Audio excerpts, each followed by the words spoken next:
ఇంకొక చిన్న ఇక్కడ ఇష్యూ అధ్యక్ష, మా దగ్గర నాగిరెడ్డిపల్లి అనే విలేజ్ ఉంటుంది. ఆ విలేజ్ వాళ్ళు కొన్నె గ్రామం పోయి చదువుకునే వాళ్ళు. ఆ కొన్నె గ్రామం నాగిరెడ్డిపల్లి మాత్రం జనగాం జిల్లాలో వస్తుంది. వాళ్ళు ఇప్పుడు బస్సు లేకపోవడం వల్ల ఏం చేయాల్సింది, పక్కన చుంచనకోట గ్రామం పోవాల్సి వస్తుంది. చుంచనకోట గ్రామం సిద్దిపేటలో వస్తుంది. ఇక్కడికి ఏమైతాండ్రు, అసలు నాన్ లోకల్ గా వస్తున్నారు. అది సిద్దిపేట, ఇది జనగామ.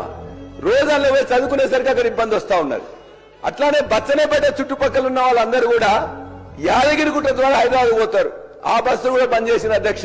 మొత్తం కూడా బొందుగుల దగ్గర నుంచి అట్లా వచ్చేస్తారు. మొత్తం కూడా రోడ్లను బంద్ చేసిన అధ్యక్ష. అదేవిధంగా గజ్వేలు, బచ్చన్నపేట గజ్వేల్ ద్వారా హైదరాబాద్ కి చాలా దగ్గర రూట్ ప్రమాణంగా ఉంటుంది. ఆ రోడ్డు కూడా మొత్తం కూడా బంద్ చేసిన, ఆ రూట్ కూడా బంద్ చేసిన అధ్యక్ష. అదేవిధంగా మద్దూరు గాని, ధర్మారం గాని, సలాక్పూర్ గాని, ముత్యాల గాని, అన్ని గ్రామాల్లో, నాగపూర్ గాని అన్ని గ్రామాల్లో ఉండే బస్సులు మొత్తం కూడా ఇవాళ మొత్తం సగానికి సగం బస్సులు బంద్ అయినాయి. విద్యార్థులకు ఇబ్బంది, ఉద్యోగస్తులకు ఇబ్బంది, రైతులకు ఇబ్బంది. దయచేసి వారిని రిపేర్ చేయండి. తొందరగా కొత్త శాంక్షన్ చేసిన వారిని టెండర్ పట్టించండి.